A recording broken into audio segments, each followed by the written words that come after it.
All right, so we are back.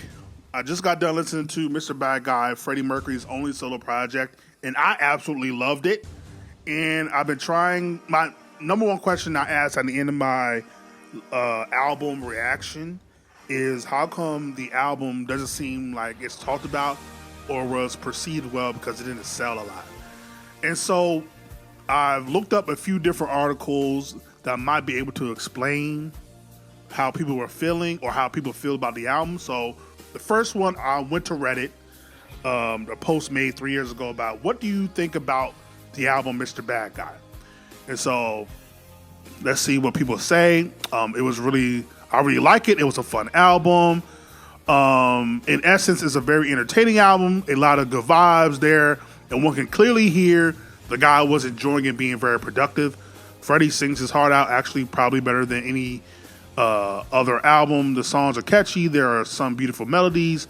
The sounds, on the other hand, are a bit cheeky by today's standards, mostly done with synths, even some of the symphonic instruments.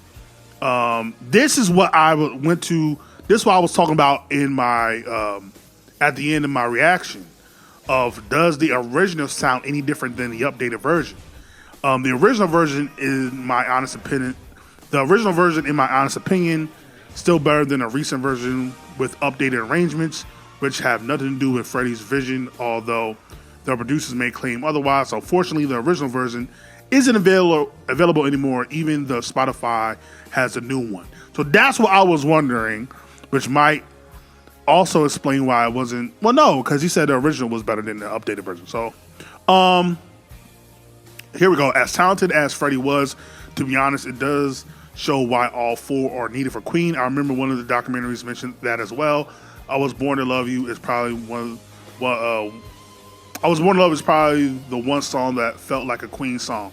I think I might have felt the same way. I Was Born to Love You. What track was that? Number 3? I don't think I felt like that on number 3. It was one of those songs. I didn't mention it, but one of those songs really felt like a Queen song. I can't remember which one though. It might have been Man-Made Paradise, maybe, but yeah. Let's see. It got some good moments, some not so good moments. The problem I have with Freddie's solo material is a lot of it doesn't seem finished. It doesn't feel like he had a producer that would push back on his ideas, which you need. Overall, it's a good album, but it could have been benefited from more refining. Now, I will say again, this was referenced in the movie. Freddie said in the movie, which go watch my watch along, regarding Bohemian Rhapsody, the 2018 movie that came out. He did say in the movie when they were coming back together right before the Live Aid performance, the problem with the group that I have for the solo project is nobody pushed back. Everybody, when I tell them to do something, they do it. They don't challenge me. And so maybe I can somewhat see that of, even though the music was great, it doesn't seem like it doesn't sound like they tried to do anything different outside of what Freddie wanted, which it does sound very much like a Queen project. It sounded like a Queen Freddie sound. But there wasn't as much up and downs. Like it wasn't, I can see that to where it doesn't feel like it wasn't challenged enough. So I can understand that. But you got someone who says, I love it. It's a lot of fun. Not the peak of music or Freddie's artistry. The instrumentals are too synth heavy, but I think it's very enjoyable. Also, the title track, Mr. Bad Guy, is one of my favorite Freddie songs. Got another one. It represents Freddie's soft side. Highly recommended. Let's see. It clearly shows that a band is sometimes more than just the sum of its members. Listen through it fully again because of this post. Love it. Wish Freddie had lived longer to expand his solo discography. That's what I said. I wish you could have got more. To me, again, it sounds like Off the Wall. Off the Wall is great. But then once you get to Thriller and Bad, that's where you get to really hear Michael really fine tune himself. And plus, I think by that particular point, Freddie was already in his late 30s, mid to late 30s. So, so maybe it was kind of difficult after being that, I won't say old, but, already being a decade in and already having your own sound to maybe, you didn't challenge yourself enough, maybe. I like the album. I like that album. It had Mr. Bad Guy. There must be more than life than this. I was born to love you. Okay.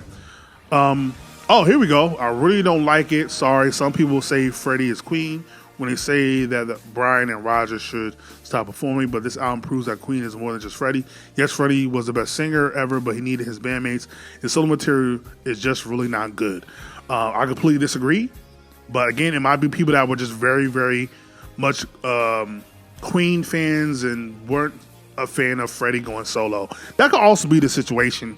I'm trying to think of, because like Destiny's Child was only together for like 4 or 5 years, and they had switching members around.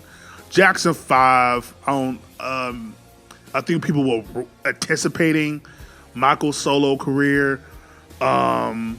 NSYNC, they were on together maybe 4 or 5 years, so it's kind of hard to compare Queen to these other acts that the lead singer was solo, because it was almost the natural progression. I'm trying to think of, like, is there a solo artist from a group that also was negative? I can't think of right now. But yeah, that might be a thing. Maybe that's why it wasn't received as well. They really wanted a Queen album instead of solo. But we have someone else here saying, I love it. It's got a groove. Freddie's voice sounds fantastic on the dance numbers. It sounds like he had a lot of joy making Mr. Bad Guy. And see, that's what I get. I get someone that had a lot of fun making this album, and it comes through the records. So, and again, I didn't have any expectations. Maybe also because I had no expectations going into the project, that I was able to just listen to it just as a listener, instead of maybe there was this high hope that it was going to be the greatest thing ever, which I still feel like the album is very goddamn good. So, I don't know. Let's see, we have another person here. I love it. It displays his full singing range and different emotions too. I even have the Freddie Mercury album, the best of Freddie Mercury solo, in a single in my defense. Even though they all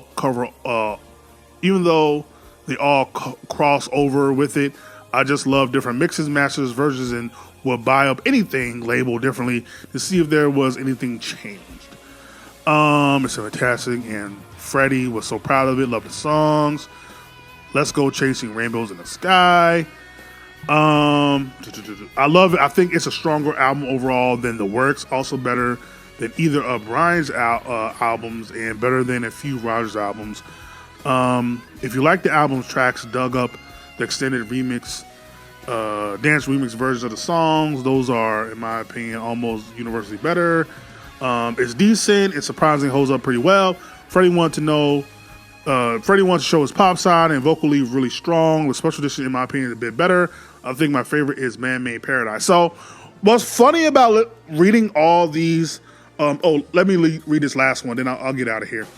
It's alright, solid album, but lacks the shine of the band in general.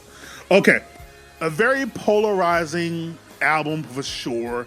Gives me a little bit more insight on what people were feeling and why possibly the album was received the way I thought it should have been.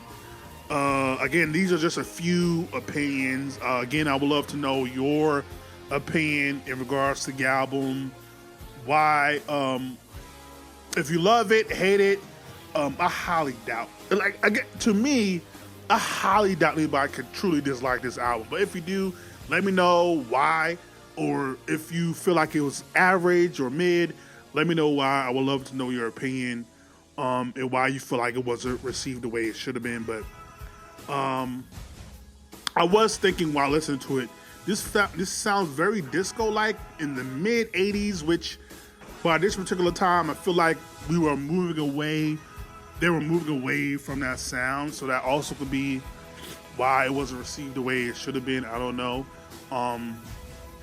Love to hear your thoughts. Again, in my opinion, the album is 10 out of 10. I have no complaints, no skips whatsoever. That's just me. But again, shout out to Freddie Mercury, Mr. Bad Guy, his only real solo project. I love it. But let me know your thoughts. Like, comment, subscribe, share all the things of the things. Ain't gotta go home. Do gotta get it stepping. Peace.